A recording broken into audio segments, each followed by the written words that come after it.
Bonsoir Soeb. Alors quel bilan tires-tu de ton événement en tant que fondateur du PEF? C'est une réussite. C'est une réussite.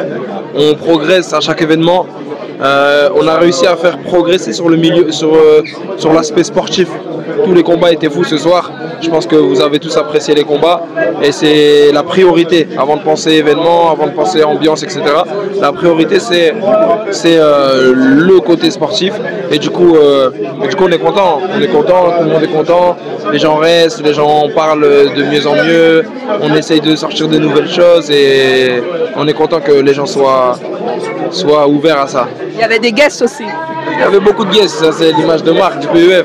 On ramène toujours beaucoup de guests, on a ramené des gros combattants MMA, aujourd'hui on a ramené des gens de partout. Et donc on est content de ça. Et ça prouve qu'ils donnent une légitimité à cet événement, ils se déplacent, ils viennent donner la force et on les remercie. Et c'est pour le bien du MMA français, quoi. Hier, tu disais en conférence de presse que les combattants, ils sont traités comme des pros. Ce sont des amateurs, mais ils ont tous les avantages en tant que pros. C'est ça, ils sont même mieux respectés que dans certaines orgas. Ils arrivent, ils ont des belles tenues, une petite prime qui leur permet d'être contents. Ils sont bien accueillis, on les respecte, ils sont à côté de chez eux pour la plupart. Donc c'est que du kiff et c'est le but en fait. Le but c'est que les gens kiffent et d'abord les combattants, la priorité pour nous c'est les combattants et ensuite que tout le monde kiffe, quoi. Et la prochaine édition, ce sera pour quand? On n'a pas encore de date pour la prochaine édition, mais on a déjà quelques projets et on va pas tarder à la sortir. Il y avait combien de personnes à peu près dans la salle? Nous, la salle de Clichy-Hall, c'est une capacité de 2500. Il devait y avoir peut-être 1600 personnes. C'est énorme pour des amateurs, 1600 personnes, il faut savoir. Mais nous, le but, c'est qu'on remplisse à chaque fois de plus en plus. On essaye de mettre les moyens, on investit beaucoup et on espère que le travail sera payant.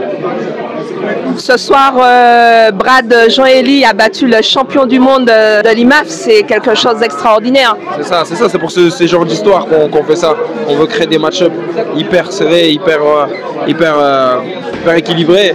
Et ça avéré vrai. Et aujourd'hui, Brad, il a saisi sa chance et je suis content. À sa place, j'aurais été fier et je vois le sourire sur son visage, le sourire sur le visage de ses proches, sa famille. Et ça fait kiffer, quoi. C'est ce genre de combattant qui peut performer, qui peut même aller à l'UFC. Exactement. Moi, je pense vraiment qu'il est dans une catégorie assez lourde où il y a de la place, à l'image de Cyril qui est monté très vite. Bon, je ne le compare pas tout de suite à Cyril, il y a de la marge, il y a du travail, mais il y a des possibilités et je pense vraiment que là, il est champion du PEF. On va devoir lui amener des personnes avec un gros niveau, donc ça va le faire progresser s'il veut garder sa ceinture. Et ensuite, on lui mettra la visibilité qu'il mérite parce que je pense que c'est vraiment un gros potentiel. Et on espère qu'il ira très loin, quoi. Tu disais que le PEF, c'est une sorte de tremplin aussi pour ces combattants. C'est ça, c'est un tremplin. L'objectif, il est là, faire le tremplin, que les combattants ils viennent ici et prennent pas que de la lumière ou des vidéos, mais un vrai bond dans leur carrière respective et voilà, quoi. Et merci à toi et félicitations pour ton travail. Et merci aux médias de nous suivre et de donner la force parce que c'est un travail aussi d'équipe. Il y a les médias, il y a les spectateurs, il y a la télé, etc.